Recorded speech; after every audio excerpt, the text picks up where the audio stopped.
Operation Epic Fury.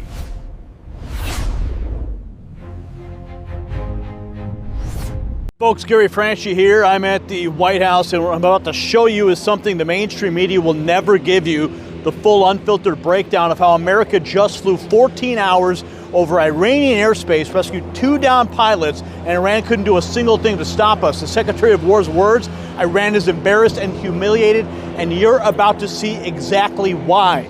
I'm going to tell you why this matters to every single American watching right now, because for years we watched our military get hollowed out. We watch hostages languish. We watch adversaries laugh at us. Remember, under the previous administration, 13 service members came home in caskets from Afghanistan. But this is what happens when you have a commander-in-chief who means it when he says no one left behind.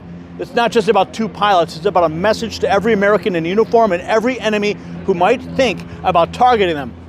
Your sons, your daughters, your husbands, your wives serving overseas, they now know this president will move heaven and earth to bring them home. In Iran, they just learned that lesson the hard way. And speaking of protecting what matters most, let me talk to you about something critical. Our military just flew 14 hours over enemy territory to bring 2 Americans home.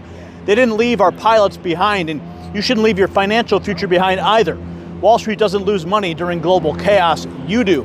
They create the panic, wait for you to sell, and scoop up your assets at a discount. The big banks aren't selling their gold right now, they're buying yours. When Iran is getting humiliated and global tensions are rising, gold has been a safe haven for thousands of years. Go to nextnewsgold.com and talk to Noble Gold Investments. They'll help you protect what you built with physical gold and silver you actually own. Open a qualifying account and get a free 10th ounce American Gold Eagle. Nextnewsgold.com, because protecting what matters doesn't wait. Now I'm going to show you what just came out of the Pentagon, what they just released that proves American dominance. I got 4 clips you need to see. This is the chairman of the Joint Chiefs and the Secretary of War laying out exactly how this mission went down, and I'm warning you, what you're about to hear is going to make you proud to be an American, so let's get right into it. First up, we have General Dan Kane, chairman of the Joint Chiefs, breaking down the tactical reality of what our forces just pulled off.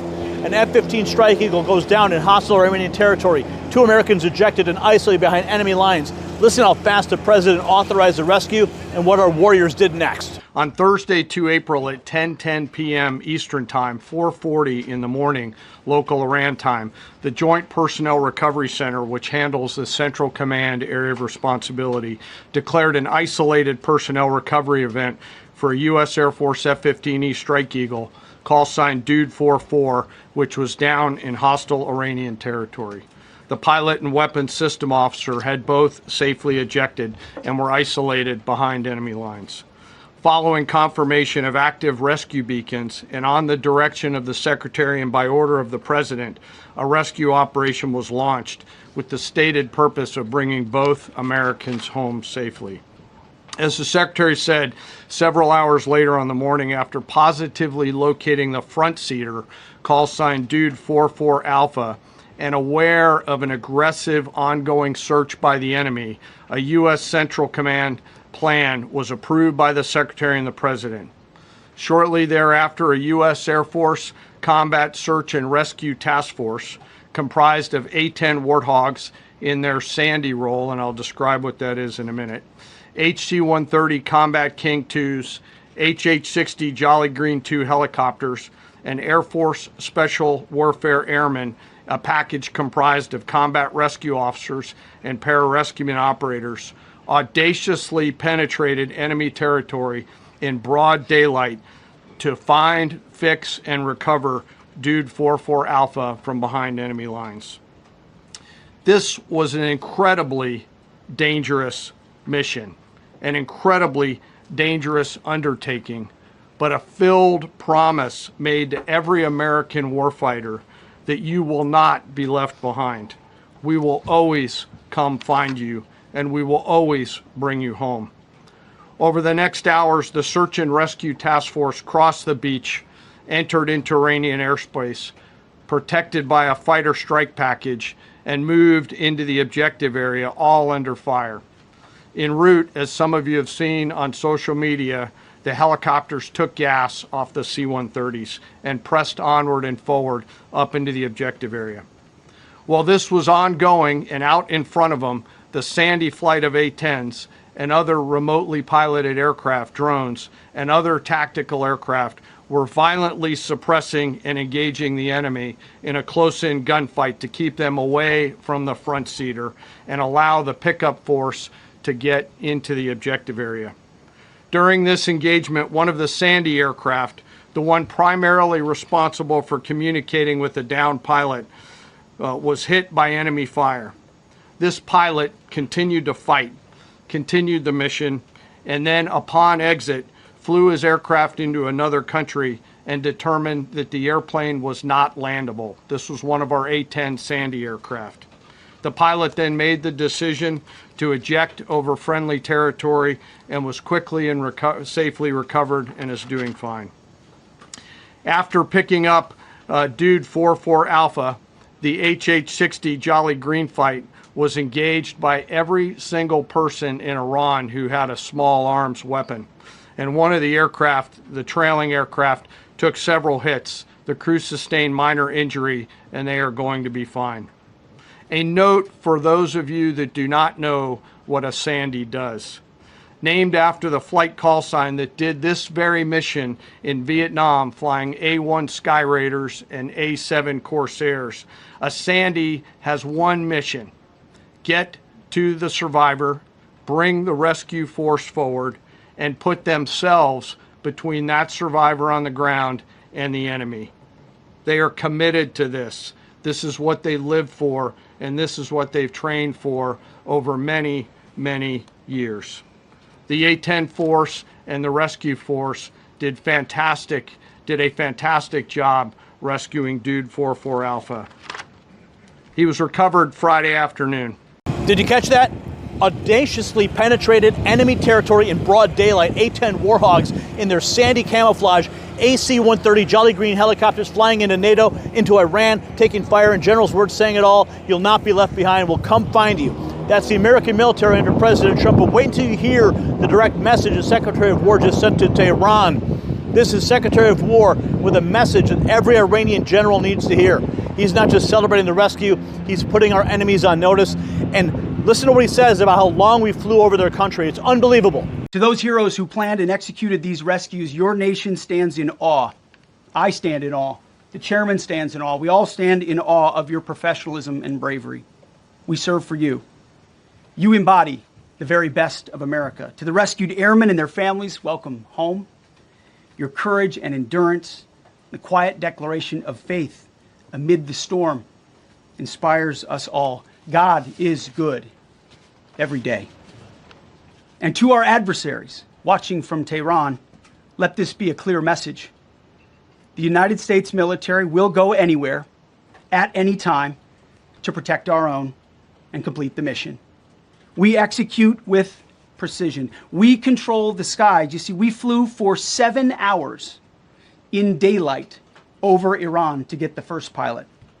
And we flew 7 hours in the middle of the night to get the second. And Iran did nothing about it. We fight with honor, and under President Trump's leadership, we win. So God bless our troops, God bless President Trump, and God bless the United States of America. We flew for 7 hours in daylight over Iran and 7 hours at night, and Iran did nothing about it. Let that sink in, folks. 14 hours of American aircraft operating over Iranian territory, and the secretary ends with, under President Trump's leadership, we win. That's not diplomacy, that is dominance. Now here's where it gets even more incredible. The secretary describes what those pilots endured. I got chills listening to this in the briefing room. The secretary reveals what one of our down pilots went through hiding in enemy territory, being hunted by Iranian forces, and the timing of the rescue. You cannot make this up. Ladies and gentlemen, fellow Americans, and especially the brave warriors in our armed forces, over this Easter weekend, the United States military has once again proved why we possess the greatest fighting force the world has ever known. In 2 extraordinary combat search and rescue operations deep inside enemy territory in Iran, our warriors executed missions of breathtaking skill, courage, and precision. When our warriors are unleashed, as this president has allowed them to be, they are unstoppable. When American airmen were down behind enemy lines, our forces and our president did not hesitate.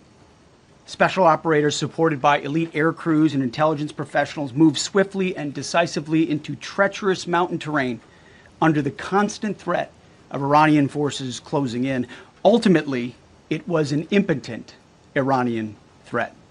And today, as the CIA director mentioned, Iran's military, and we know this, is embarrassed and humiliated, and they should be. Now, these are not routine operations. They were high-risk, high-stakes missions conducted in the heart of enemy territory. This was not just barely into Iran, this was deep into Iran, involving coordinated strikes to suppress threats, deception tactics to protect our teams, and full synchronization across air, ground, and special operations. The Iranians are still asking themselves right now, how did the Americans do this? One downed airman evaded capture for more than a day, scaling rugged ridges while hunted by the enemy. When he was finally able to activate his emergency transponder, his first message was simple and it was powerful. He sent a message, God is good. In that moment of isolation and danger, his faith and fighting spirit shone through. You see, shot down on a Friday, Good Friday, hidden in a cave, a crevice, all of Saturday, and rescued on Sunday. Flown out of Iran as the sun was rising on Easter Sunday. A pilot reborn, all home and accounted for, a nation rejoicing. God is good. Despite incoming fire and unforgiving conditions, our troops brought every American home. No American lives were lost. We leave no man behind, and that is not luck.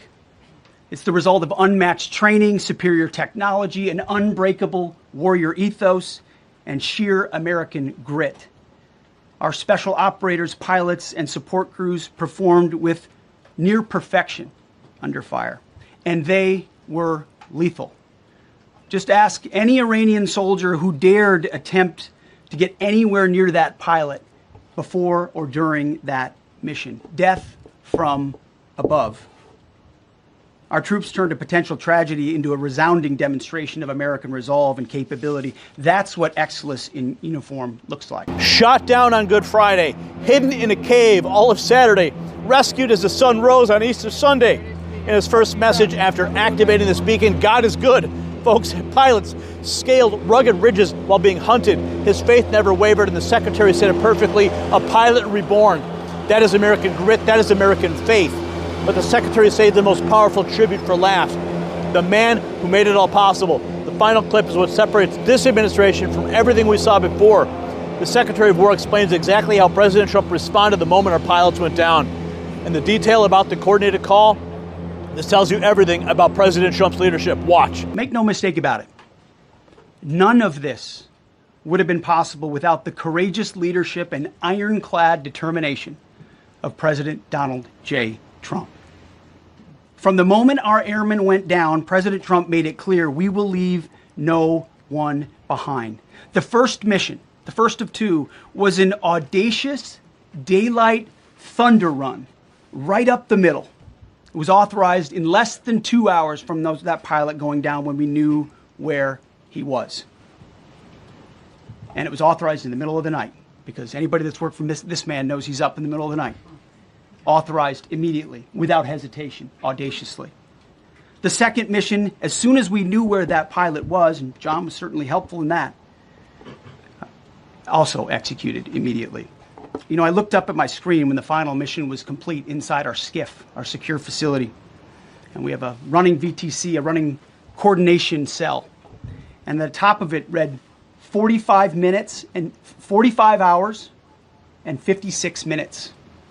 For 45 hours and 56 minutes, we held that call open for coordination. From the moment our pilots went down, our mission was unblinking. The call never dropped, the meeting never stopped, the planning never ceased. The president demanded rapid, decisive action. He backed our military with the full weight of his resolve, refusing to let enemy propaganda or tactical setbacks deter us. His leadership ensured that every lethal and non-lethal resource was brought to bear, that our forces had the authorities and the support they needed to succeed. When the president says he has the backs of our warfighters, he means it. And it means a great deal, and it's a big difference on the battlefield. President Trump understands that peace through strength is not a slogan. It is a doctrine that saves American lives. His unwavering commitment to rebuilding our military and restoring the warrior spirit has paid dividends in missions just like this one. Under his command, America projects power with confidence and brings our people home with victory. And that continues today, by the way. Per the president's direction, today will be the largest volume of strikes since day one of this operation. Tomorrow, even more than today. And then Iran has a choice. Choose wisely, because this president does not play around. You can ask Soleimani, you can ask Maduro, you can ask Khomeini. 45 hours and 56 minutes. That's how long the coordination call stayed open. Unblinking, the secretary said. The president authorized the first rescue in less than 2 hours in the middle of the night because, as the secretary said, anybody who's worked for this man knows he's up in the middle of the night. That is the commander-in-chief who takes no one left behind as a sacred oath. And now you understand the full picture of what just happened. Let me pull this all together for you. 2 American pilots go down in hostile Iranian territory within hours President Trump authorizes a rescue. Our forces fly 14 hours over Iran in daylight, at night, taking fire, refueling helicopters midair, and they're both home Americans. One pilot rescued on Easter Sunday after hiding in a cave while being hunted in Iran, as Secretary said, embarrassed and humiliated. They couldn't stop us. They couldn't even slow us down. This is what peace through strength looks like. This is what happens when the greatest military on earth is unleashed by a president who has their backs. Folks, this is the America we were promised. This is the America we're getting under President Trump. Our enemies are learning. You come after Americans, you will face consequences. And our warriors know this president will never abandon them. So share this video with everyone you know. The mainstream media won't show them this. They won't show them Secretary of War saying Iran is humiliated. They won't show them the faith of that pilot rescued on Easter morning, but we will. Hit that subscribe button, ring that bell, and remember what the Secretary said. God bless our troops. God bless President Trump, and God bless the United States of America. I'm Gary Franchi at the White House. Stay informed and stay free. The system controls information. Information control is power. They don't want you to see this. The truth only survives together. They don't want this shared. Share this now.